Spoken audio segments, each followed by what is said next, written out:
connecting.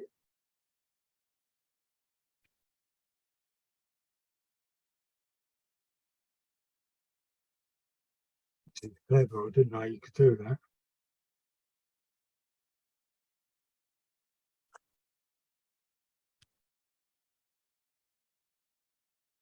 There we go. Hi. Oh,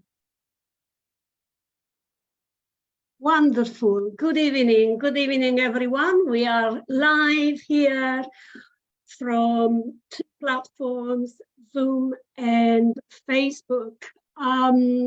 So I have added, if you wanted to join us on Zoom, I've added the new meeting ID and the passcode on my page, on Stephen's page, and on the online spiritualist web page on Facebook as well. So wonderful. How lovely, Stephen, to have you tonight. Thank you for inviting me, Daniela. Thank you. And nice to see you. Thank you. And welcome to Pat and Janice. And as always, I know that others will join us on Facebook, on the Facebook Live. So what can I say, Stephen? Finally, it's been a while since we spoke about this, you know, about us talking about what the new mediumship is about. And so when we had a chat, okay, we talked about different kind of things. So just to start with, can you introduce yourself? Okay, yeah. Can you introduce yourself, and can you tell us a bit about you? You are a trance medium, you are a poet, an author, you wrote a couple of books. What else? Tell us all about it. How did it all start? Yeah, thanks, Daniela. Hi, everybody. I've been a Christian spiritualist for the past 45 years. I first went into Manor Park Christian Spiritualist Church New Year's Day 1978, and it all led on from there. After 3 months, mediums were telling me that I could be a healer, I could be a medium. And I started working as a powerhouse in the healing sanctuary. What that is sending out energy for spirit healers, healing guides, and the healer to be able to use to channel. And eventually that led into me giving healing, but there was an event before that. I started in my first development circle, and nothing happened for a few weeks. It was one of those circles you just sit down, keep quiet, and clear your mind and see what happens.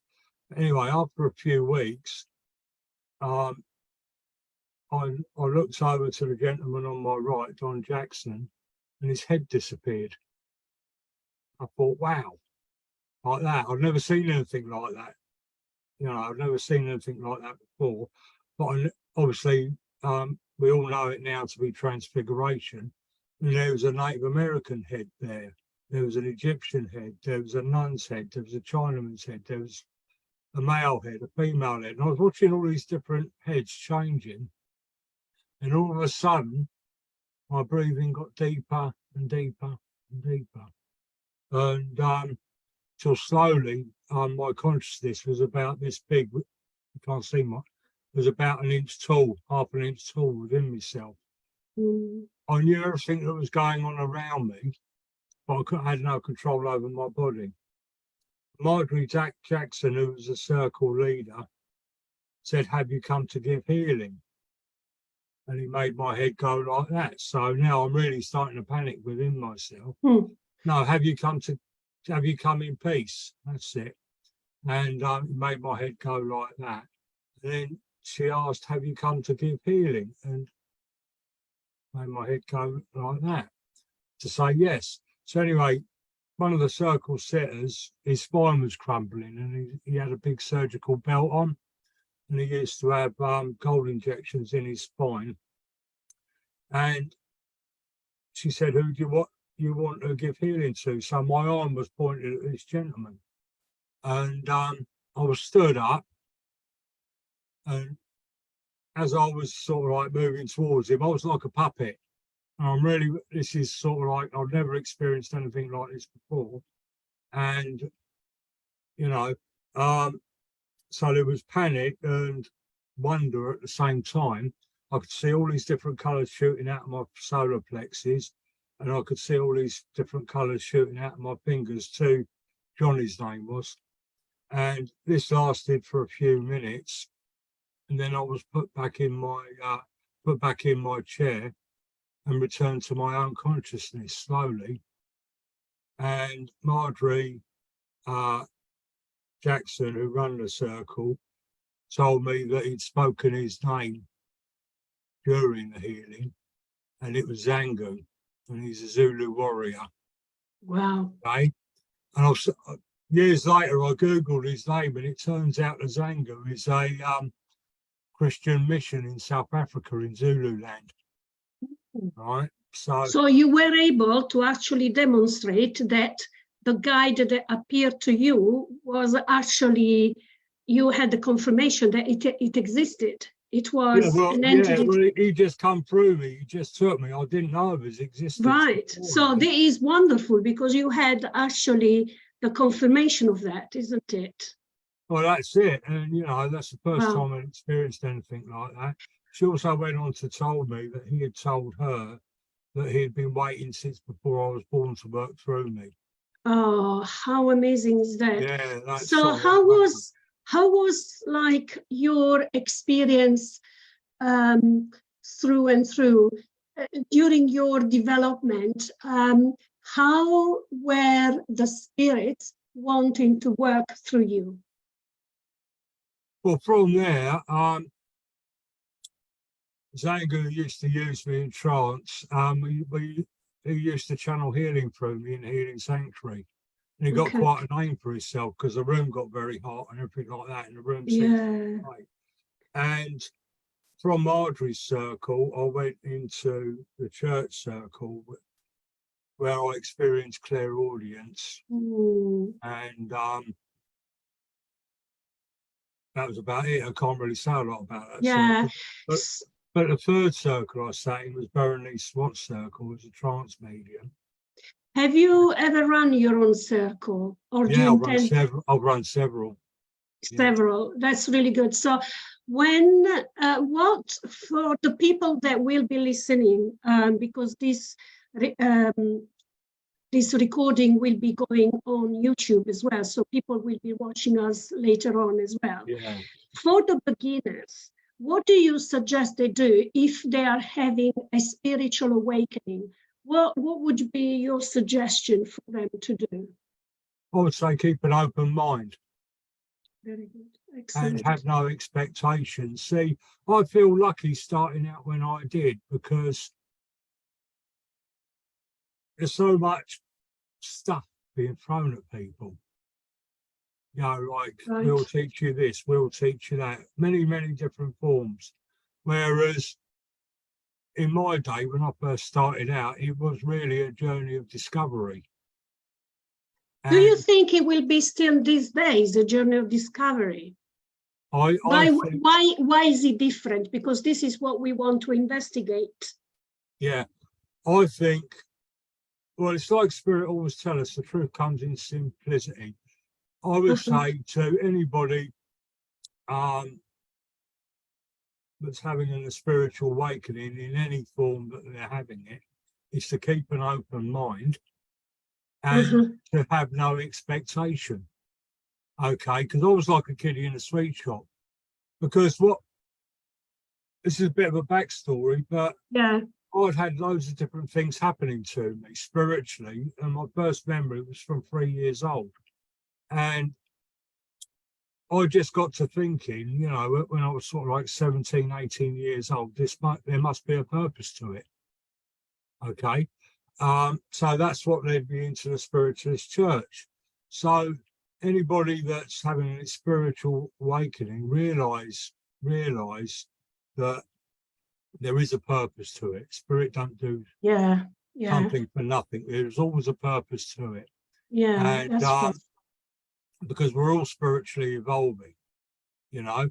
So if you're having experiences and an awakening, whatever you want to do, you know, in this day and age, do your research. But I would say attend a spiritualist church regularly Absolutely. and see where the pathway takes you, because that's what works for me. That's absolutely right. So you have been around for far longer than I have as a medium. Yeah. How did you see the changes and the development of mediumship through this time to this day? Well, I've run 3, 4. I'm running the circle now currently. I've run about 6 development circles. Wow. What I learned out of the 3 circles that I sat in, especially Berenice's circle, because although she's a trance medium, we learn general development. Right. We learn how to give messages. We learn how to do tarot, normal playing cards, psychometry, crystal ball, water reading, sand reading, all the different tools and all the rest of it. And also we learned, we learned trance. Yes. Okay. The general school of thought in my day, and I still repeat this now, the average, sitting in development circle, it should take around 2 years before you reach any real standard. Wow. Okay. Before you can go out and, because I'm talking mainly platform work there, because I've been a platform medium for 40 years. Yeah. But to reach any standard, because there's so much to learn. I think the level of thought is changing, because where I said keep an open mind, follow the path without any expectations, spirit know when you're ready, because they're developing you all the time. They're trying new things all the time with you. What we have to remember is that spirit are learning to communicate with us as much as we're learning to communicate with them. Yes, that's right. But you bring that in on an individual level, there are certain things, on an individual level, your spirit guides can be trying new things with you, but you might have certain blocks. Yes. To that.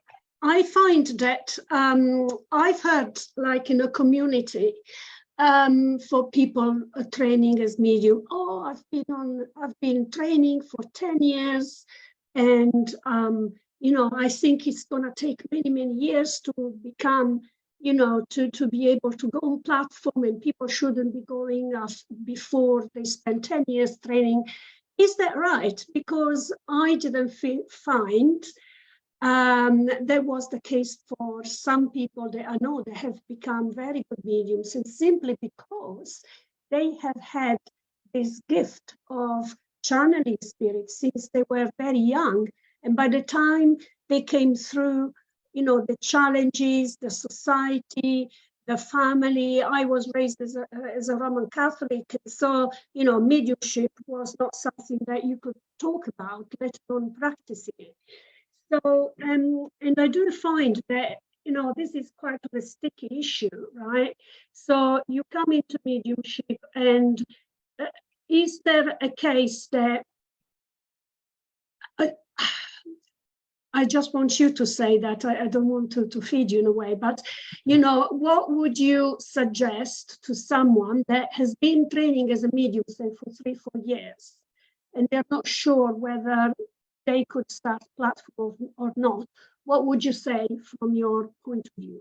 I would say that everybody's on their own level of understanding. We can all be mediums, we can all be healers.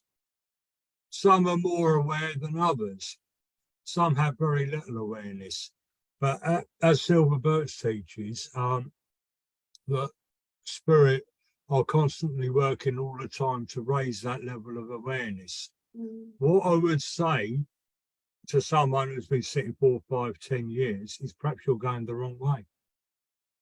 That's interesting, isn't it? Keep an open mind, because it's an old school of thought, and this actually come from spirit guidance, you know, because we used to do trance talks in circles, you know.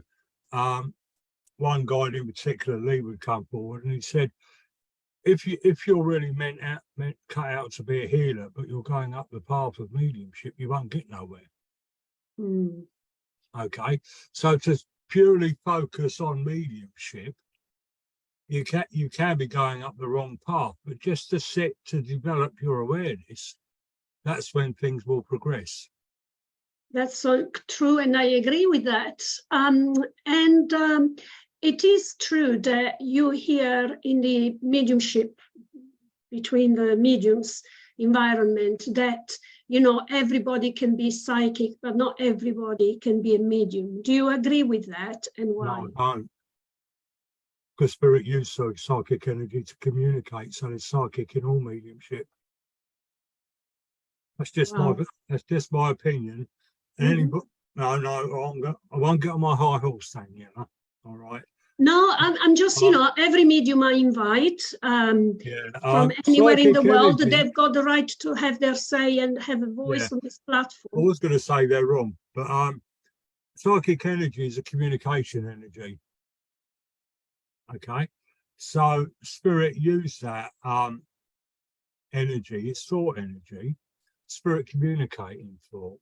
So yes, you may have a loved one with you, you're giving beautiful evidence, but it's psychic energy that's facilitating it.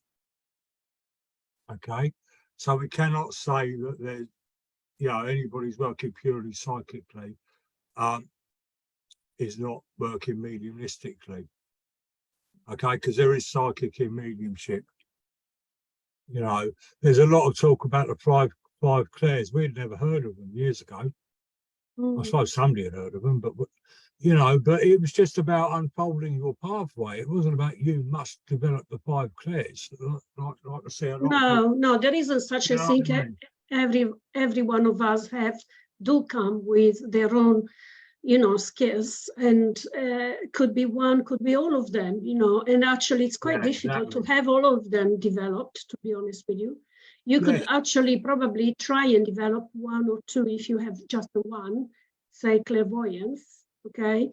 But yes, I absolutely right. And I find the difference between being psychic, because there is this false belief that when you're psychic, you're also medium. So we shall make the difference in between the two, as in, like, psychic it's a form of, and tell me if you agree with this, Stephen. But the way I perceive it and I understand it is that you are able to tap into the person's energy and read their energy. That's reading from the etheric. Yes, that's right. So, and in that also, go on. Yeah, in that, yes, there is psychic energy being used so that you can read from the etheric. Okay. But that is a big no-no. Nobody should be doing that. Okay. Can you explain why to the public? It's an invasion of privacy. Simply as that. Okay. It's an invasion of privacy. I could go on about that all night, but I won't. It's so no, this is quite interesting what you're saying, right? Because it is so, and people go for psychic readings, right? So they probably don't realize what's happening there. Yeah, I mean, I've had people contact me wanting to know if their relationship was going to work out, or if they're going to go on holiday next year, and I was saying I don't work that way. You have free will, so you know, it's up to you whether the relationship works out, or if you save the money to go on holiday. It's your free will. I can't predict the future for you. Spirit can extrapolate the future, but they give you the pathway to be able to achieve that future. So go on. No, I just wanted to say, when people, for instance, come to me and they want like a tarot reading, for instance, obviously I always work with spirit, you know, and they want to know the future of the choices. What I always state is that there are different possibilities, but at the end of the day, it's their choice what they want to do. To me, this is exactly the sticking point of the school of conscious evolution.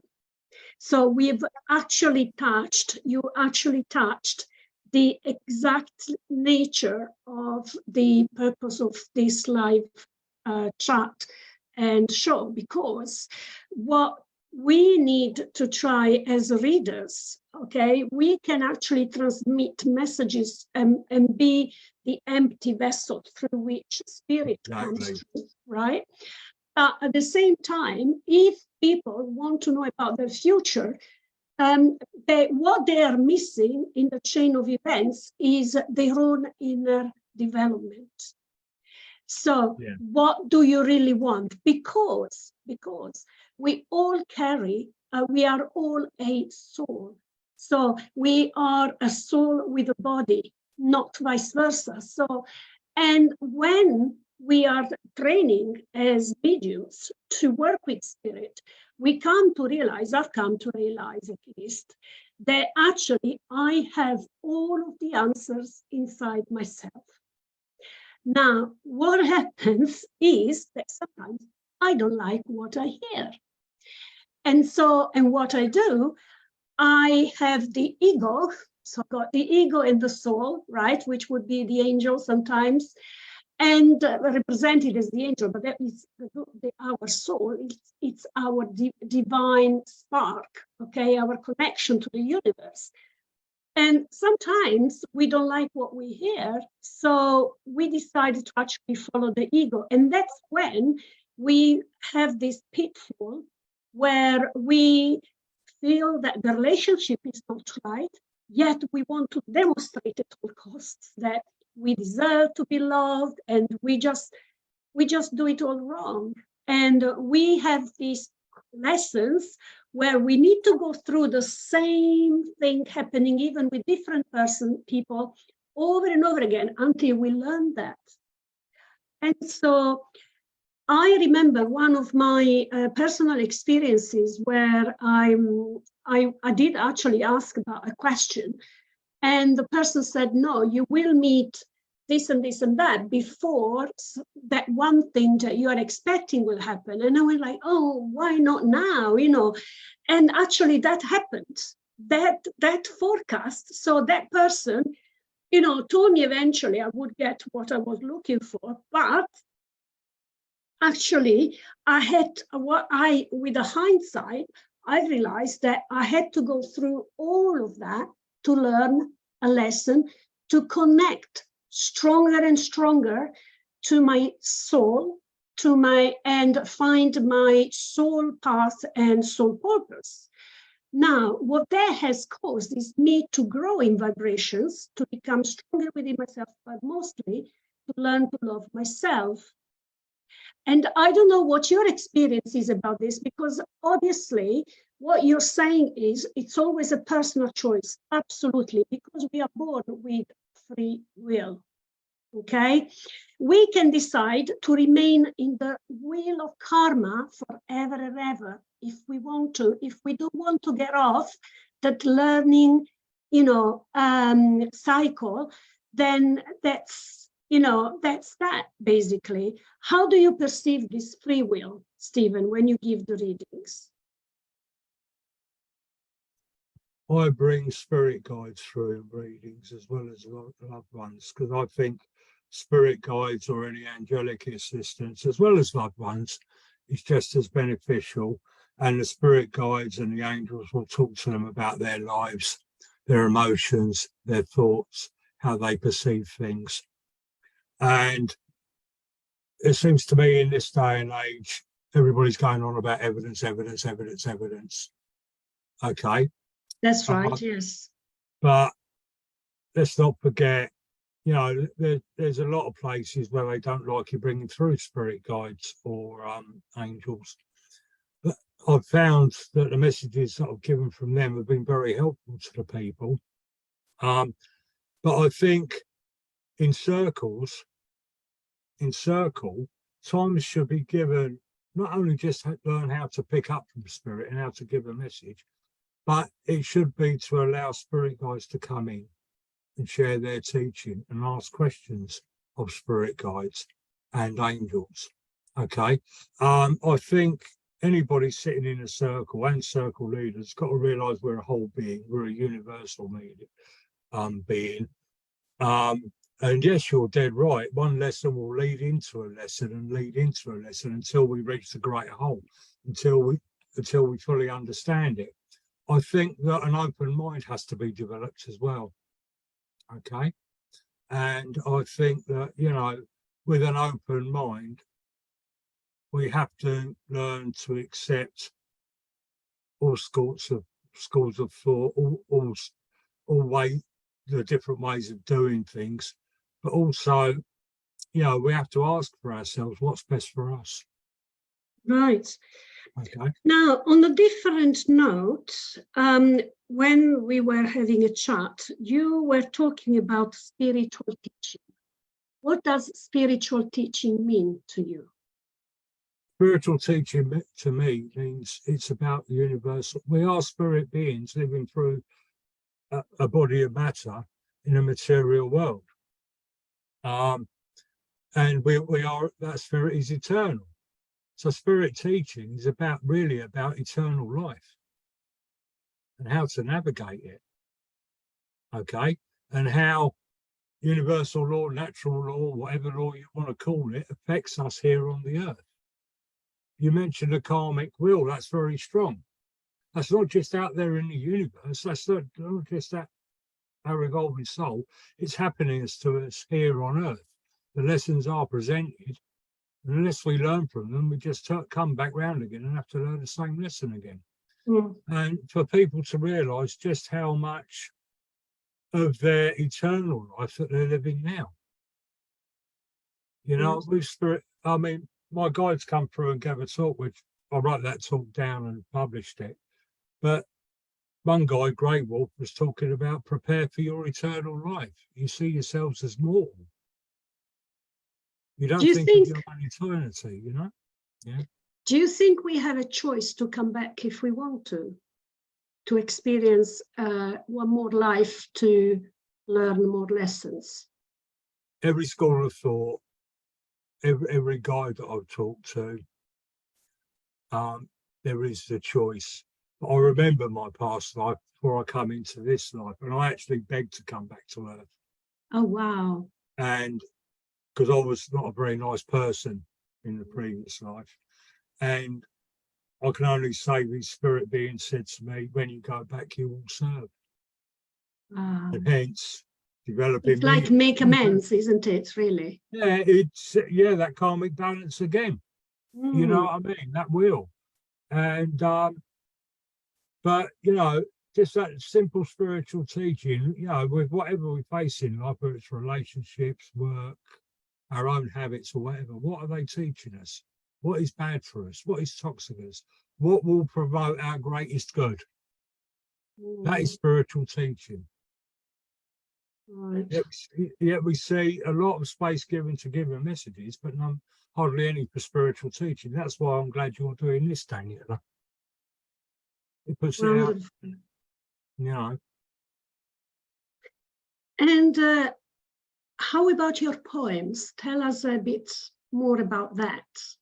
What inspired you writing the poems and publishing them? What is the driving force behind it? I wrote my first poem when I was 30 years old. I was on a 12-hour night shift, okay, security night shift, and platforming. But when you do platform work and you go around, people are saying, well, you're like this and you're like that. Your family tell you you're like this, you're like that. And they all see different aspects of you. Okay. So I wrote a poem called I Am Me, and it took about 30 seconds to write. And I thought, oh, I really enjoyed that. So And I thought, well, the thoughts come into my mind, and I've interpreted the emotion behind that thought, which is basic mental mediumship. Okay. And anyway, then I decided to write more poems, and I wrote about 22 poems. And then people were saying, we're getting up to about 1997 now. I was 30 in 1990. And people were saying, oh, you should have them published. They're really good. So I sent them up to a few publishers and said, well, you haven't got a name for yourself. You're not known because you're not commercially viable. So I just kept writing poems.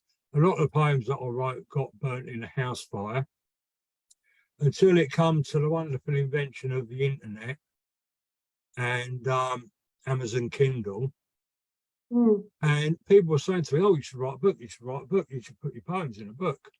So I don't know, I'll give it a go. So Boxing Day 2016, no, was it? It was 15. I write my first blog. It was about my diabetes journey. And I had to learn how to use the dashboard and everything like that. And the blog was well received. I thought, I enjoy writing. It took me a whole day to write this blog. I thought I really enjoy writing. So I then created a WordPress.com blog. And, I was continuing to write poems, which I'd learned how to use Microsoft Publisher. So I was putting my poems on my own pictures because I take photographs. I was putting the words of my poems on the pictures that I take, and I'll publish them on Facebook. And then one day I thought, I don't know, because my son had published a book on Amazon Kindle, so I thought, I'll give it a go. Wow, and why not? The first book, Messenger, I wrote it, and then I just uploaded the manuscript, designed the front page, and done everything that was needed on the dashboard and published it. And it was the same with the poetry book. I just got 100 poems together.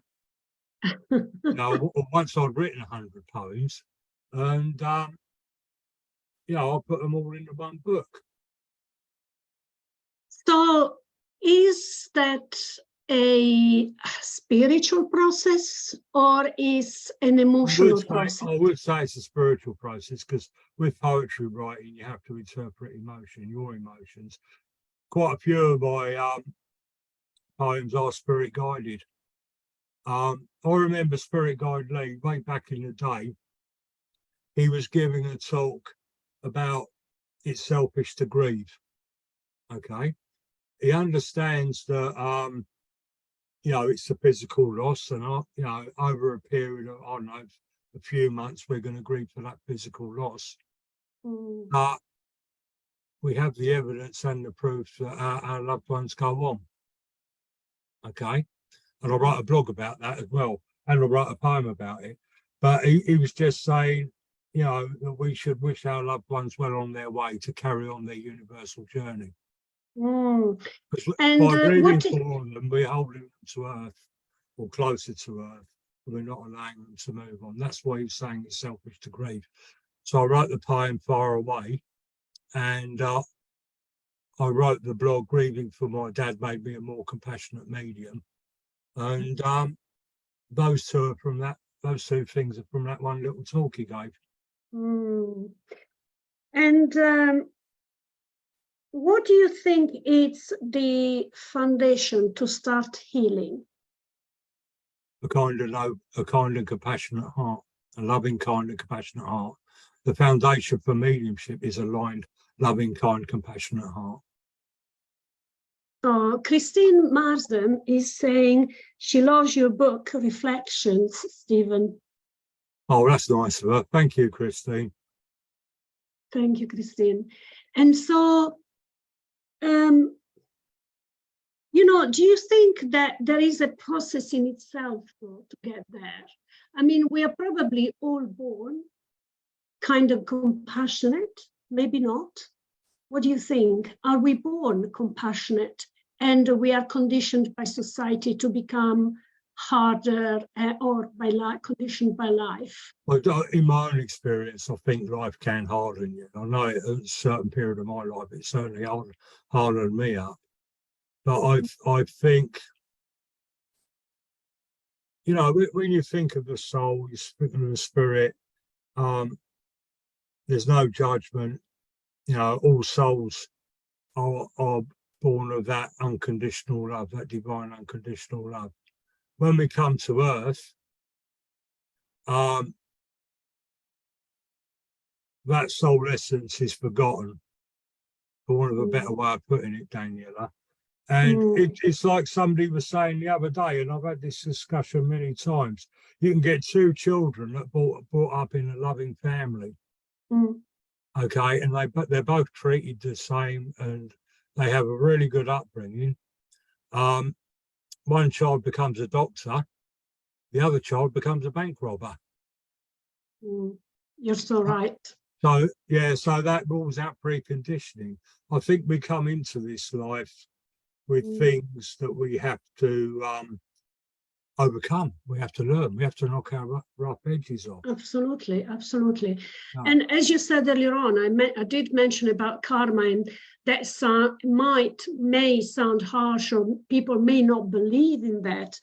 But I did happen to discuss with someone else, and this other person was saying to me, even if people don't believe, even if one won't believe or doesn't want to believe in a past life karma, certainly there is a karma in this one life. Do you agree with that? There is, very much so.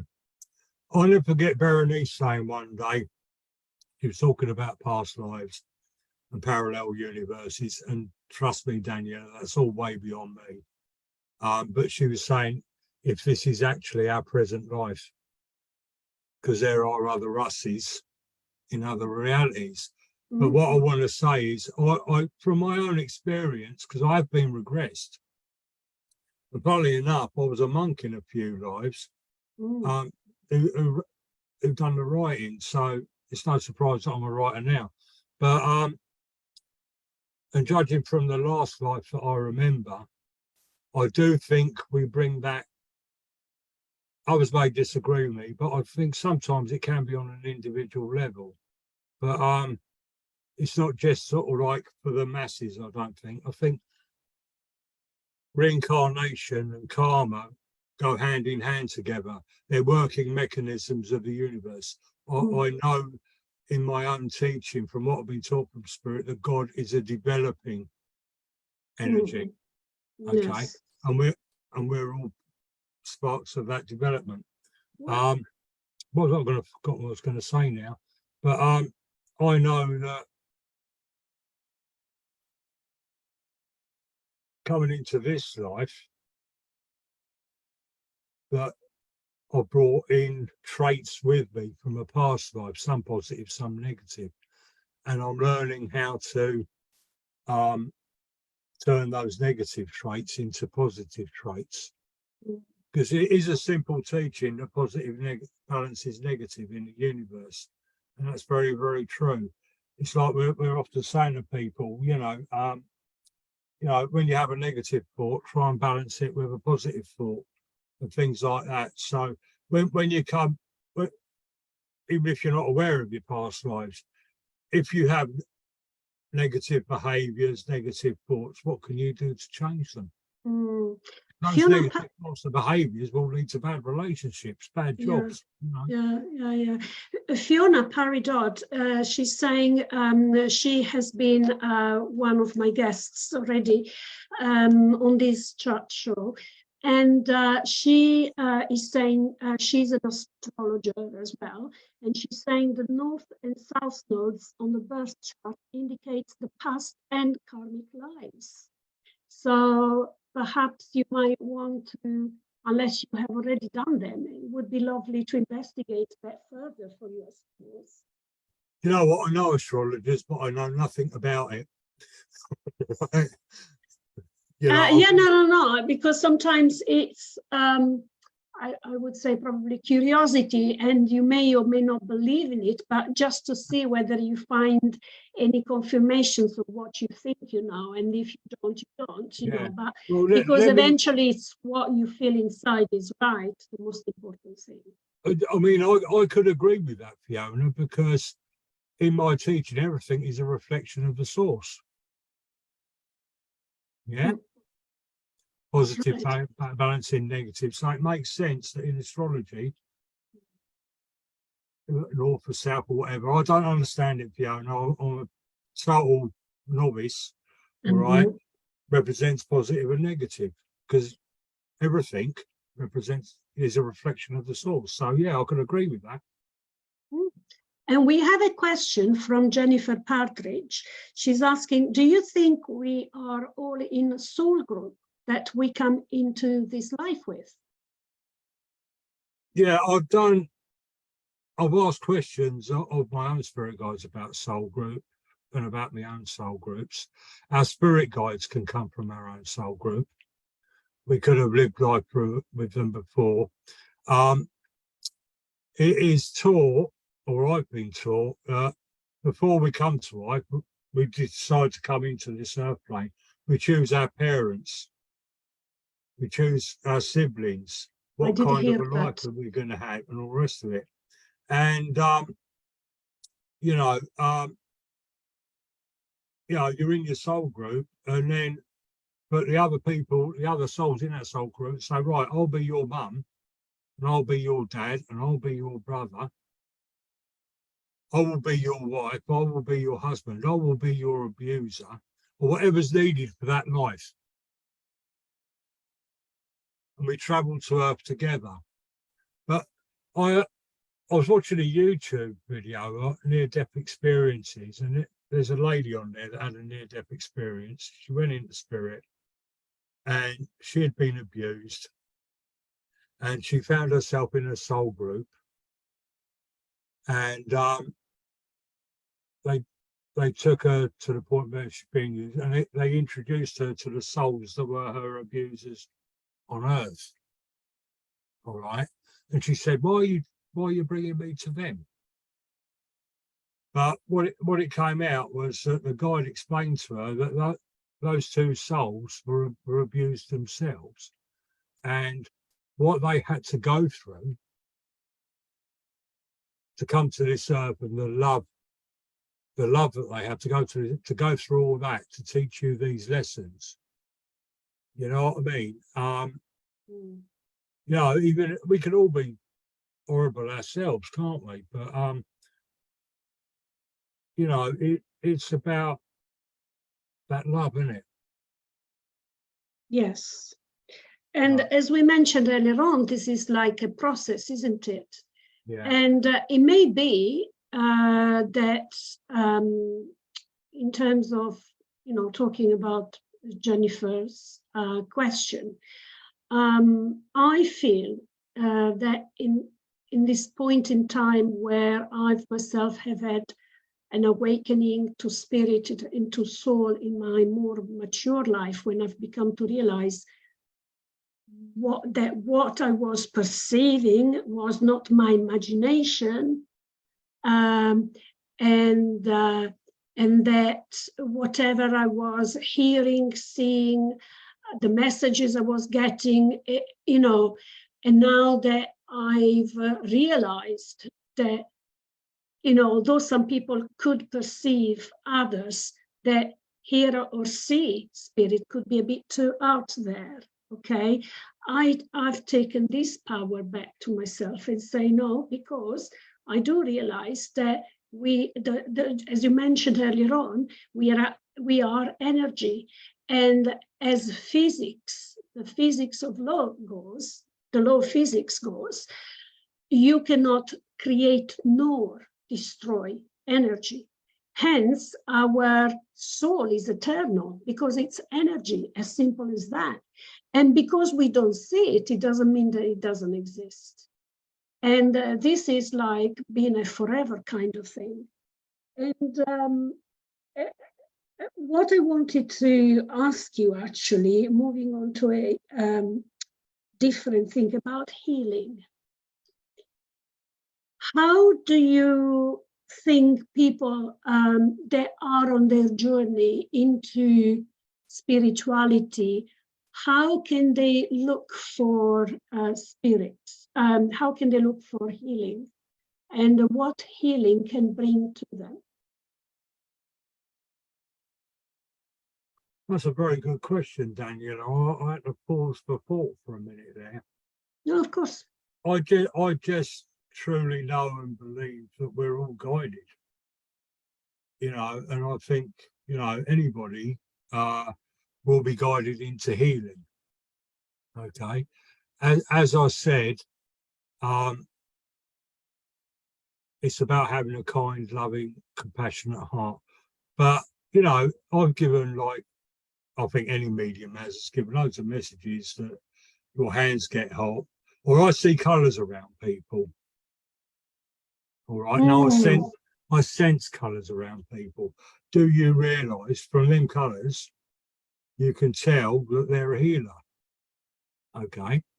All right. It's not healing coming to them from spirit. There is a difference between healing coming to them from spirit to a healing awareness. Okay. So, and then I tell them that they should really develop spiritual healing. Okay. But it's their choice whether they do or not. What to look for. If they feel that they want to become a healer in whichever form they choose they want to become, Reiki crystals and all the other many forms that there are, as well as spiritual healing. But they should seek the right training and development, but they should seek out, what they want to become. Of course. But the thing is, just because we are energy, we can all become healers. Everybody can become a healer. Yeah, everybody. And if you think of a mother that tends to her own child while he's fallen or she's fallen and they've, scratched their knee, and automatically, you put the hand over the affected part, automatically that brings comfort and healing, doesn't it? That's right, yeah. I keep referring to Silver Birch. Silver Birch always says, do the best you can to reflect the divine will of the Great Spirit in any way you can.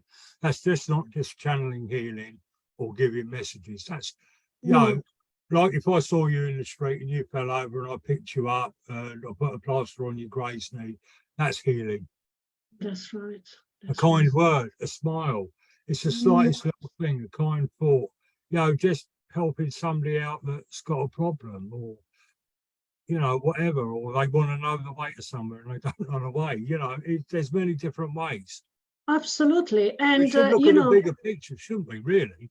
Absolutely. I totally agree with you, because if you think of the words hope, trust, and everything that you can do, believe, if you can give that to someone to believe in something, right? Automatically they feel relieved, isn't it? Can I give you a little example? Go on, please do. Right. I used to be the head doorman of the old manor in Bracknell. And there was a little boy behind the bar. He wasn't behind the bar, he was a skinny little lad. And one night he got beaten up by the local yobs. Okay. And he was a nervous wreck. But there was also sort of like one of the managers there that was a black belt in jiu-jitsu. So I walked up to the boy and I said to him, how are you? All right. But I felt very drawn to say, why don't you go with the manager to his jiu-jitsu classes? Learn how to protect yourself, because that's what my dad did years ago. He done that because he was always being bullied, so he learned how to protect himself. Yes. Anyway, I went away from that job to another one and all the rest of it. And 6 months later, I'm back in there and I met the same boy. He was tall, he was muscular, he was slim, he was confident. And he came up to me and he shook my hand and he said, thank you, Stephen, for advising me to go, Graham his name was, to go with Graham to do jiu-jitsu. I've got so much more confidence in myself. I'm so much better and nobody messes with me anymore. So it's just simple little things like that. I mean, sometimes whether it's your own idea or sometimes spirit feed these ideas into your head. You used to be able to help people. And you have, and if I may say, you brought some healing into his own emotional That's right. state. Yeah, yeah. The change in him was unbelievable, not just physically, but himself. And it's amazing, just as you said at the very beginning, how words can actually affect others in good as well as in bad things, isn't it? Because, there is that saying that goes, if you can't say anything nice, don't say anything. If you can't say anything nice, don't say anything at all. And I truly believe in that because, I do work in schools, and I hear a lot of nastiness going around between children, and then they come to you, particularly whenever I work both in secondary and in primary schools. And, particularly, in primary schools, they can they are much more connected to their own feelings. So if a wrong is being made or something wrong is being said to them, they will come up to you and say, Miss, this has been told to me, and that's, it hurts, and so we have to retrain all of these young children to say, actually, don't say that, because that's not nice. You need to be kind, you need to be helpful. And even if we need to say that 100 times, and even if it goes through 15 of the times out of 100, we still have achieved something rather than nothing, because then obviously you have the terrible teens time where the hormones are everywhere, and, it's way more difficult to control their own emotions and their actions and what they say and they don't say. But as we grow older, right, sometimes on the wave of emotional upset, sometimes people can say unkind things, and and sometimes they do apologize, but it can be too late because damage has been done. So words are very powerful tools for healing or bring distraction or negativity into someone else's life. Words are very much energy, vibration, like anything else. They are vibrations, absolutely. Yeah. And like with anything else, you need to be careful how to use that. That's right. I think, like with mediumship, the healing comes through in voice vibration very much. You don't have to have a particularly there's a famous actor that talks very smooth. You don't have to have a voice like that. But I think if your intention is love, that comes through in your words. That comes in the vibrational frequency of your words, and they're being directed at someone. I think that can bring healing in that way. But we must be mindful that words are energy and that they can have a great effect. I mean, a few years back, I was effing and blinding, and my red cloud shot into my mind and said, you shouldn't be doing that. Can you see all the negativity that you're creating around you? And he showed me a picture of the negativity. So I really try not to swear or use swear words, because it's the energy of the word. Even though I might be joking, it's still the energy of that word. Yeah. You know what I mean? So, yeah, and this comes into spiritual teaching again. No. And Stephen, now that we've been talking about healing and how that works, how we are affected and, all of that, how do you feel that mediumship brings healing today? I think it brings comfort, first off, when a person gets evidence that their beloved is alive, is safe and well, is in a place of unconditional love. Okay, I think it brings, if the medium, like what I always do, is I invite God into the room. I was always taught that the medium should create the energy. We shouldn't leave it to the church or the centre.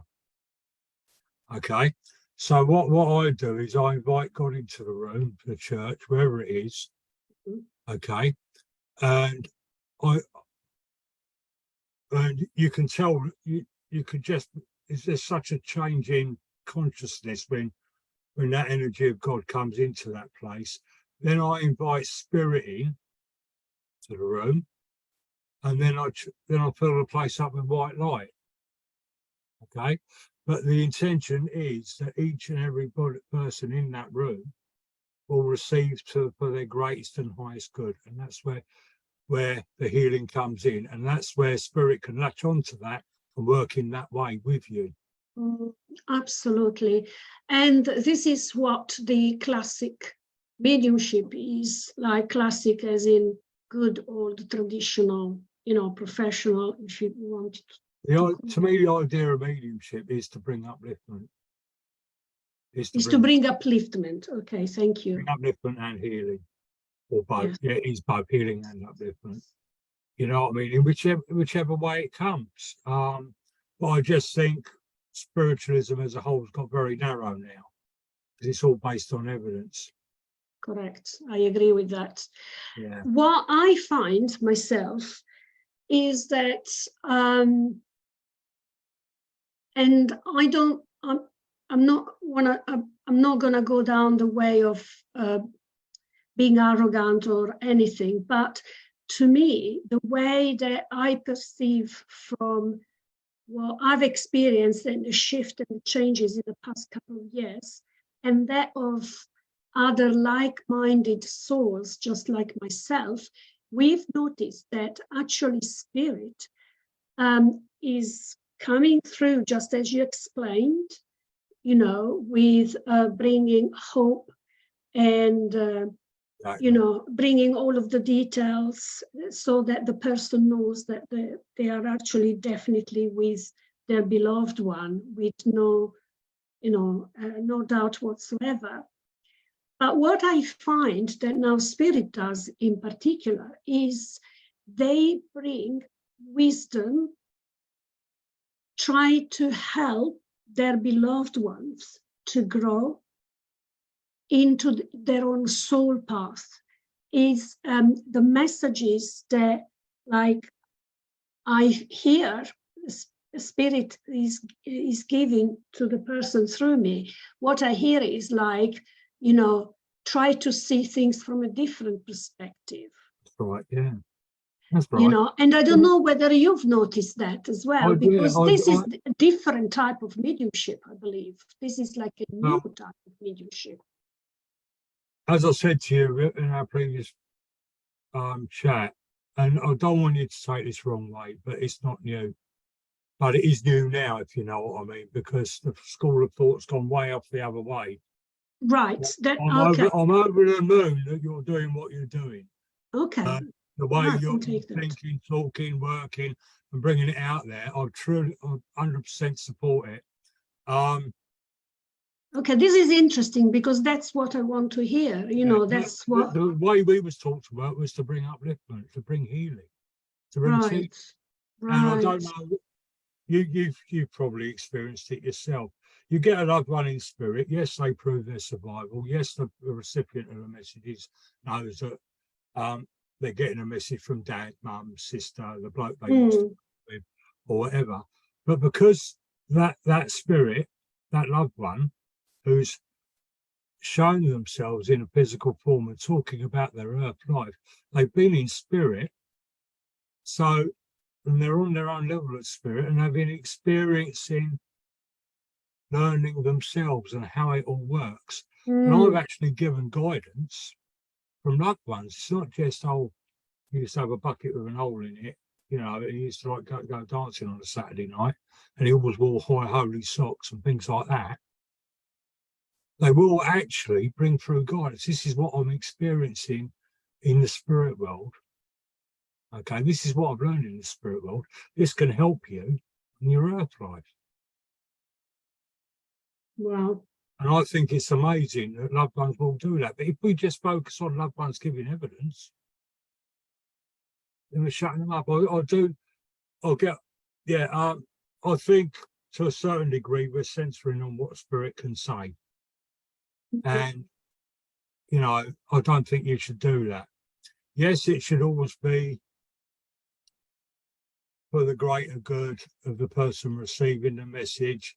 Sometimes it's for the spirit's greater good because they need forgiveness for something or whatever. Okay. But just going evidence, evidence, evidence without actually allowing that spirit communicator to talk, that's where it's going wrong. All right. I totally agree with you. I totally, if I was, say, a relative of yours and I died and I could see you going through some sort of trouble in your life, and I came to a medium and the medium's, yeah, that's definitely Steve, yeah, that's definitely in. But if all the medium wanted me was evidence of survival, and I desperately wanted to say to you, this is how I see things, Daniela, wouldn't you as a spirit find that very frustrating? So we've got to allow that in, allow evidence in, yeah, by all means, but give spirit enough space to be able to say what we need to say. Yeah, and I feel that nowadays, whoever receives the message from the medium will feel far more actually healed when not only they get the evidence, but they get the evidence of a certain event that's been the soul of the problem, that it's nagging the person. And the spirit, because I can understand that if, say, problems, we all have problems, and there is one problem, and then sometimes problems, they all come in one go, isn't it? Sometimes they don't come one at a time. So we feel like really heavy in the energy and, what's going on. I'll go to a spiritualist church and I'll get a message, and that makes me feel better because I know that my Nan is close to me. But what Nan is coming back now to do, Super Nan, is actually saying, actually, I know this is what's going on for you.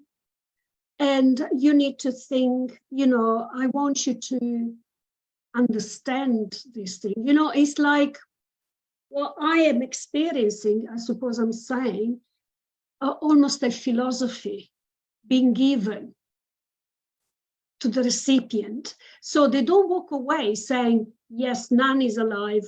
I know, I remember her dress, I remember her shoes, I remember her hobby, I remember her flowers, and so on and so forth. And I know it's her because of her hair and height, how she died, and names and dates, right? That's all fine. But she actually, it's as if she's here with me, because when she was alive, I would go and talk to her about my problems, that she would be able to give me advice. And this is what I feel Spirit is coming through to do with me and many others. Yeah, very much so, yeah. And I feel that this is the new mediumship, because this was not being done as much before, because it was all, when it all started, and nowadays, with the mainstream mediums, I suppose, they are all concentrating on giving as much, they make a difference between psychic and medium, and they say like, oh, they don't give enough evidence. Their way is the right way. And all this right, yes. Or no, exactly like how you say that. But I think that once you know all of that, what do you offer extra to the sitter that comes to you for healing of their emotions, of their soul, when they are lost in life, when they come to a moment of uncertainty, hardship, whatever you want, okay? Yes, I want to know that they are fine, and at least that makes me feel better, but how can we come in and just make that difference? And this is what I heard you, in a way, saying when we discussed as well, isn't it? Yeah. I was just thinking just then, a person goes to a medium in a spiritualist church or for a private reading. They could well be thinking, oh, I wish my grandmother was here to talk to. I've got this and that and the other going on. I really wish, I'd love to speak to my grandmother. Right. The medium gives them a message. Yes, grandmother's proved that it is grandmother communicating. Right. And then grandmother gives advice on what they're thinking and what they're feeling and what's going on with them. That is healing. That's it. And, you know, the amount of people, you must have experiences that come up and thank you for that kind of thing. Yes. You know what I mean? And Yes. that is, in that way, there's a far greater healing because you're helping their soul to progress as well. You're correct. Which is conscious evolution, right? Yeah, which is the yeah, whole point of why we are here again. So, yeah. But, because, yeah, sorry, go on. oh no, because, you know, when we talk about conscious evolution, people think like, you know, they wonder what that is about. But a consciousness, it's actually a grade higher than our being. We are not even talking about divine consciousness, but of the ascension of our own soul through pain and strife and difficulties. And we grow to learn to see reality from a different perspective and to become more self-accepting and self-loving to the point where we can accept others unconditionally. And in a society these days where there is a lot of double-sided perspective given to confuse others, where there is manipulation, we need to learn to raise above that, both in one-to-one relationships and with the society surrounding us, and generally speaking. And I work in schools, and you know, it's like it's a daily job to try and get the children to understand and to train them. And trust me, I have met and I've spoken to many, many children who are already awakened. And they speak a language that wasn't spoken by children in the 70s. They feel energies these days. Yeah, very much so. I think the whole consciousness is being raised. More people are asking questions. And Yes. I think more people are looking for the kind of mediumship where they could get help, advice, healing, upliftment, and everything like that. I really, because I can see that happening. Yeah, Around. yeah, exactly. That's what we were talking when we chatted on the side. But, you know, back in the day, I feel like a little old man now, all right? But back in the day, I'm thinking about, we used to talk about evolution back in there, but the evolution of your abilities and your awareness, okay? Mm. And looking back on my own life, you know, life really truly is a journey of self-discovery. And Yes. through that self-discovery, you have to be prepared to evolve and not just stay the same way. Yes, absolutely. Absolutely. You know? So, you know, spiritualism is evolving in its own way. We are, you know, the likes of me, you, and everybody else are helping that evolution.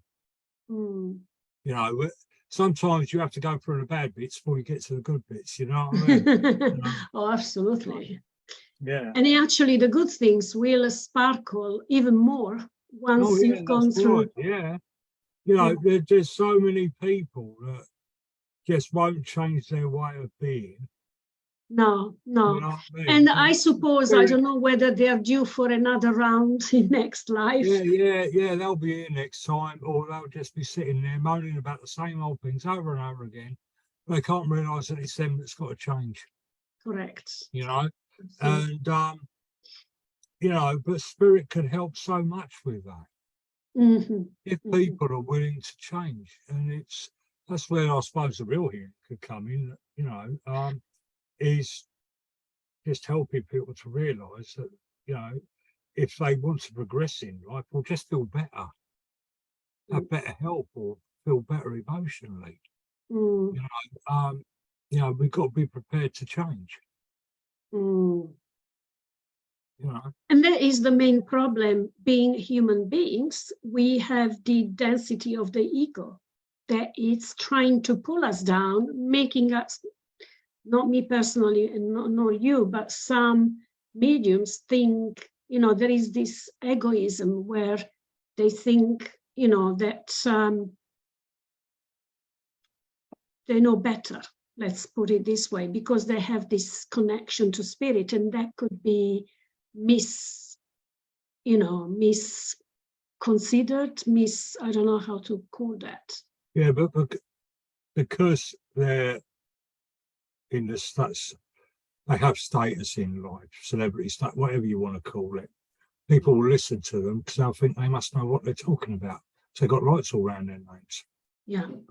I mean, But you know as well as I do, Daniela, you pop down to your spiritualist church, you'll see some great mediums working. Half the time I've got more ability than they have. You know what I mean? But should I really say that? It's going on YouTube. But you know, it's like the old thing, you know, a lot of celebrity mediums running down saying spirit can't hurt you. I know from my own experiences they can. There's many different levels of spirit. Mm. You know? Yeah, I mean, we're not here criticizing, you know, colleagues. We're not doing that. Yeah, but, you know, like in any, if you think of any profession across the board, there will be the better ones, if you like, and the other ones that they think, you know, they are convinced about their own opinion. Let's put it this way. Yeah, that's fine. That's from their level of understanding. That's fine. You know, so where I'm coming from an evolutive point of view, where actually it's not about me, and this is what I'm trying to say, it's not about my ego, but it's about how can I be really of service. That's and being just of service is not just about, you know, giving evidence, but it's actually how can I help heal, bring the actual healing to the person that is going to... That is real service. If a person needs evidence, yes, that's service. If somebody's just wanted in the spiritualist church, what's in this? I need to know if there's a life after death. Like Lee explained, once you've had your evidence, that's when the real journey begins. Whereas often it finishes there, isn't it? Yeah, because I don't know about you, but I travel around demonstrating in the spiritualist churches, and I'm giving evidence to the same people that have had their evidence. I had my evidence in 1978. I don't need it anymore. I didn't need it from them. That's true. You know, and you know, that's when your journey, that's when the evolution comes in. Absolutely. And this is what we've got. There's a right way of putting this, Daniela. Not pushing, but we've got to be promoting it. Yeah, and I suppose as the likes of you and I and others of, say, our group of different souls that are, you know, wanting to, they are, let's call it this way, they are responding to the call of spirit in a new direction, okay? We need to carry on and find our voice, okay? Exactly. Jennifer is saying, Fiona is saying, I agree, and Jennifer is saying, I agree with so much of what has been said. And I know, for instance, Jennifer, she's been around, you know, for quite, in the spiritual world for quite a long time. And you know, I understand that, you know, she, you know, also belonged to a group where they used to, you know, get together and just discuss spirituality. So I know that she's understanding as well, you know, where I'm coming from, for instance. Yeah. So, in terms of your trance healing, can you tell us a bit more about it? You know, how that is affecting your day-to-day life? I have an opening and closing with spirit. You know what I mean? It's when I'm doing trance healing or demonstrating mediumship, I'm open to spirit, and my full focus goes on being the best channel I can be for them. When I'm at work or at home with the wife watching the telly or whatever, that's when I'm closed down. Okay. But having said that, you can see people that are ill, you know. walking down the street, you can see somebody in a wheelchair that's quite disabled. You send out that loving healing thought to them. You know, during my time in security, you know, I'd have to give people first aid. I wasn't only giving people first aid, I was channeling healing to them as well. Okay. How trance healing affects me in my daily life.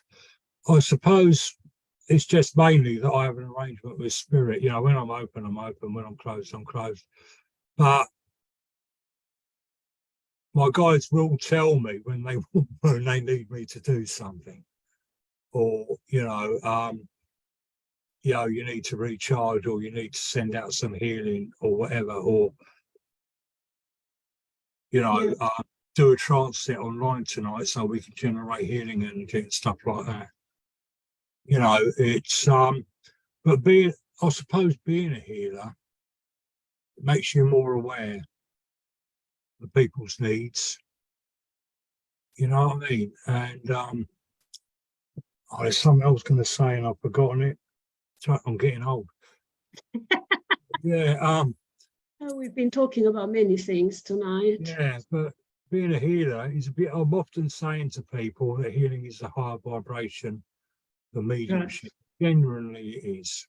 Okay. Mm-hmm. But we mediums are supposed to be able to work on all levels of awareness, all levels of consciousness. We are universal communicators. Mm-hmm. Okay. So, you know, you can, you know, just one platform demonstration, you can be communicating with different levels of understanding and how you put the message over. Different levels of understanding from spirit on how they communicate that message. Okay. But if we bring that healing in, then we are working on a far higher level. We're blending the two, if you want to know, if one of a better way of putting it, Daniela.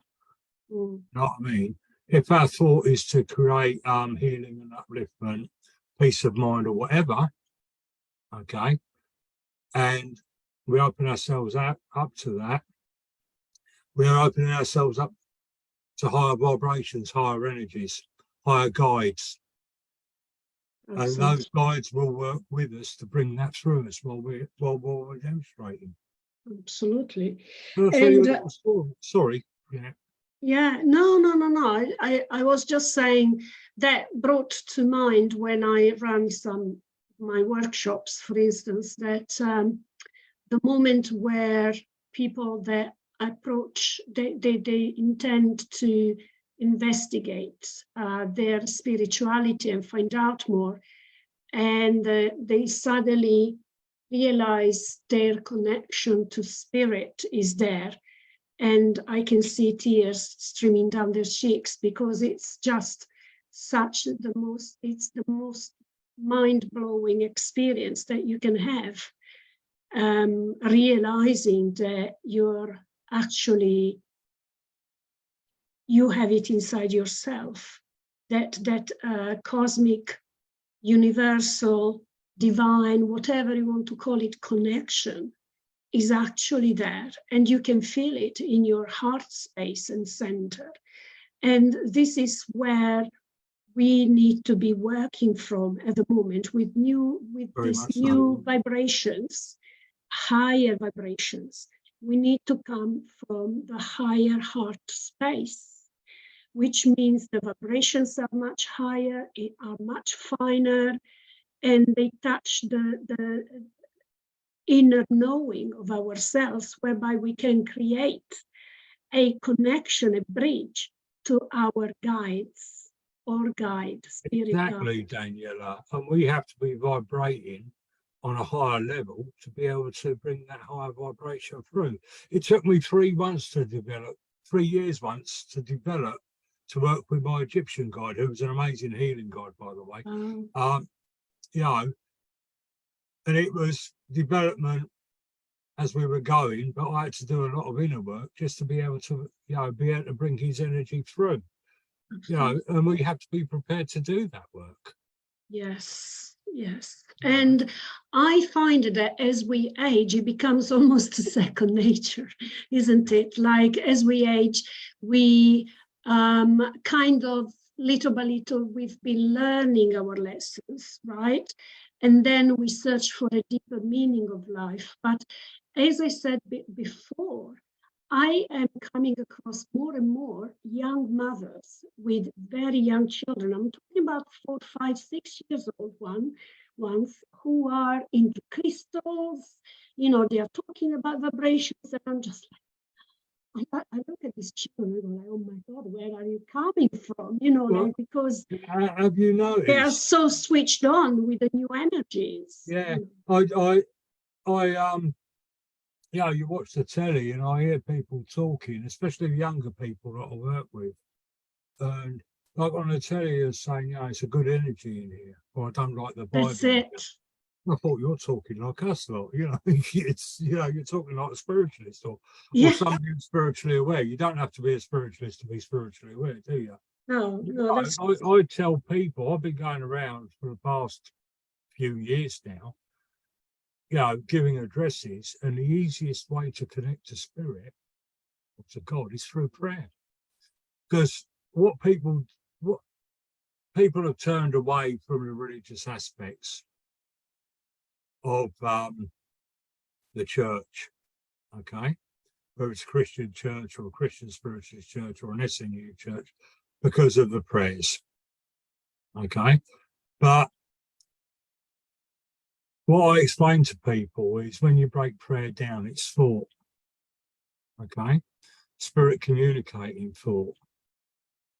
And if you can sit in that peace, in the peace of the moment, and just send out your honest and true thoughts to God, whatever you think's there, okay, that will create a connection. Okay. You may not see a big flash of light and an angel standing in front of you, or a Native American guide or something like that, but the answers will come through your intuition, through your heart, in signs. But we have to open ourselves up. We don't have to sit down, kneel down by a bed like a child and go like that. Sometimes I pray when I'm walking down the street, you know what I mean? But, you know, if we can say, dear God, or spirit, if you're out there, or think of your loved one, the answers will come back. Yeah, absolutely. You know what I mean? And there is the awakening. And you see, the thing is that we learn to listen when we keep our mind open. Exactly. Because keeping our mind open, it means allowing, say, God, the universe, to talk to us so that we can accept a higher truth that it's wider, yes, open, wider, more expansive, and offers infinite possibilities that us in our limited, yes, us in our human mind cannot experience. Okay. I mean, so, God is. Sorry. Go on. God is a very old-fashioned term, and it's just something. Yeah, I use it randomly, you know, like God, the universe. That's why I always say more than one thing, because it depends on your belief. I was just brought up like it. But God is a name of recognition, like people know me as Stephen, so people call me Stephen. It's the same thing, all right? But a lot of people, they're not praying to a God, they're asking the universe, which I think is brilliant. Yeah. Universal energy, we love a lot of universe. I've got this trouble. What's going to happen to me? You know, and you know, just by doing that in thought, or prayer, as I like to call it, because prayer is thought. You know, you're opening up. You're opening yourself up to it, and you're vibrating on just enough higher level for that communication to take place, for that link, for that connection. You know. Absolutely. I get here some comments from Fiona saying the power of the words thoughts and loving intentions. And yes, Daniela, open-minded is the way. Absolutely. Because we can only think in a finite or finite way, whichever way. Yeah. Because we are limited, okay? And God knows better. And sometimes, you know, there is an expression when the door is open, there is another one opening, which is exactly the manifestation of the infinite possibilities. Thank you, Pat. It's the infinite possibilities, you know, that the universe can give us, basically. Very much so. Very much. Wouldn't be able. So, Stephen, I must say thank you very much. And, you know, like sometimes I think like this is the direction we're going to go. And then suddenly I'm guided by spirit to talk about something completely different. And that's also fine, because I trust that whatever we will talk about, it's what people need to hear, you know, during. That's right. Every lesson will lead to a greater whole. It's been such a pleasure to have you, and it's always an honor talking to you and hearing all of your experience and your knowledge, which I really appreciate. And you know, I'm really grateful for you coming along and giving this time. You know, so thank you so much. So I just wanted to say thank you for everyone for joining us tonight. And next week we are having Patrick Mohagan from Ireland to come along and just talk about more spirituality and soul evolution and conscious evolution, rather. So thank you very much. Thank you, Stephen, again, and have a wonderful week and weekend, and I'll see you in a week's time. Take care. Thank you. Take care, everybody. Daniela, Cheers. thank you. Bye. Thank you. Bye.